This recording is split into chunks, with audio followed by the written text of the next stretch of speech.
This is Adam Taxin doing a supplement for High 95 Radio. I am talking to Jesse Cline, the artistic director of the Media Theater, about the current production Spring Awakening. Jesse, tell us a little bit about tell us what Spring Awakening is. Sorry, long day.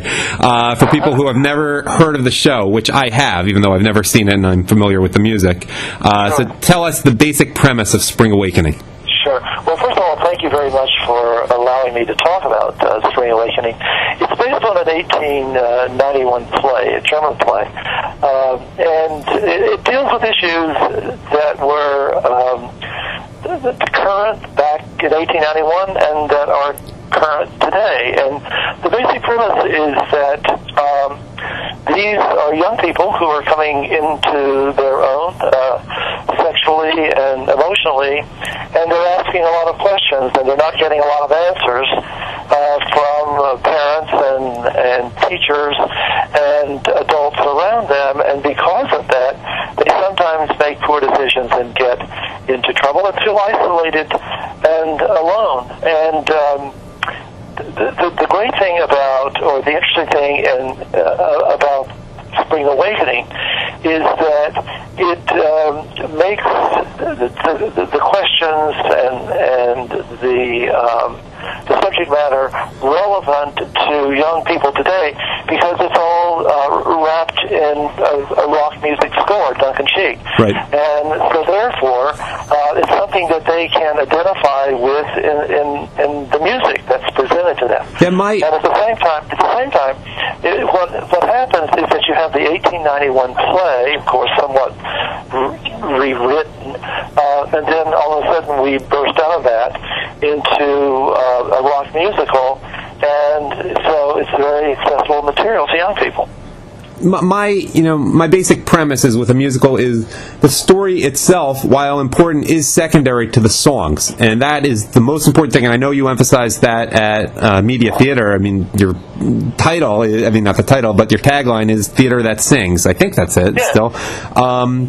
And I know the songs from listening to the show. I listen to the musical theater channel on Comcast Network a lot. And the ones that strike out at me are Mama Who Bore Me, which was an interesting choice by Gregory Smith, who won Delco Idol Junior last year. Very interesting choice, but we won't get into that. Mama Who Bore Me, My Junk. Someday, Adam, we'll have to get into that.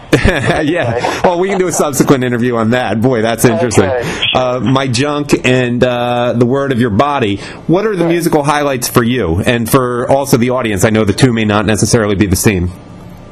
Yeah, I think the one of the highlights for me is the scene between Melchior and Vinland, where she says to him, I've never felt anything. I have no sense of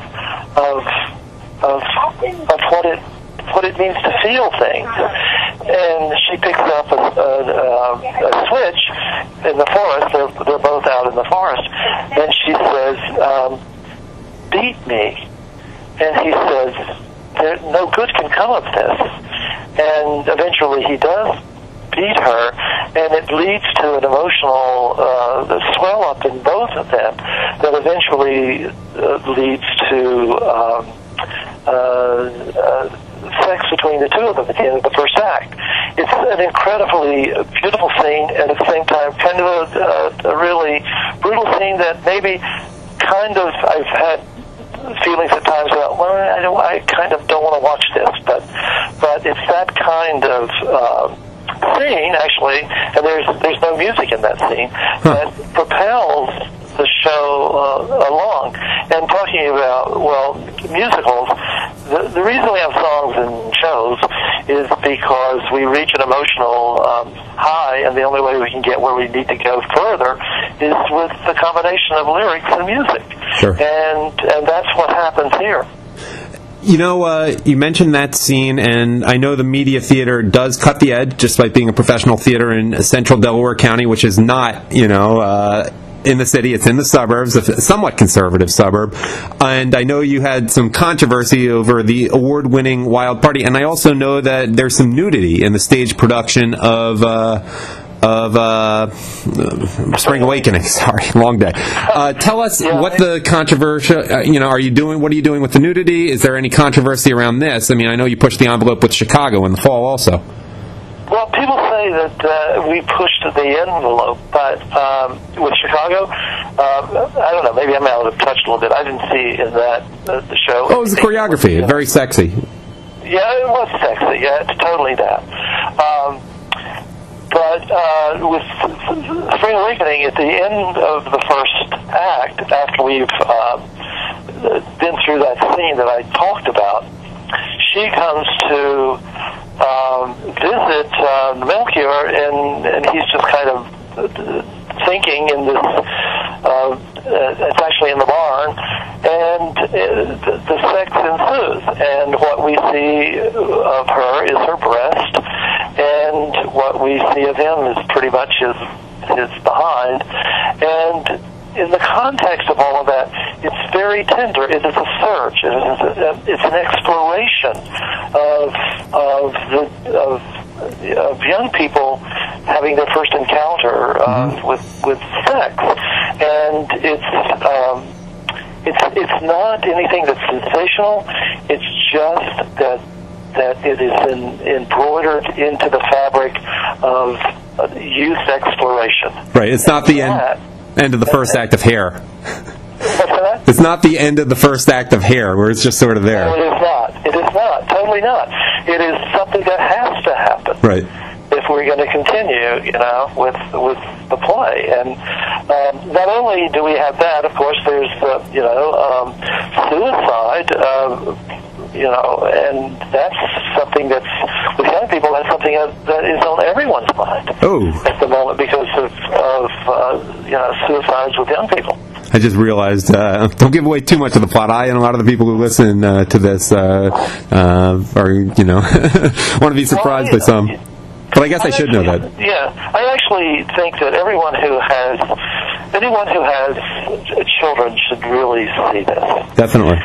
And because it's not about anything other than some of the questions that have to be answered. And in today's time, with the internet, you can go on, you can find out almost anything. And kids don't have to ask parents any longer about probably anything there is out there to discuss, except that when you find out this kind of information on the internet, it's by yourself. It's a lonesome endeavor.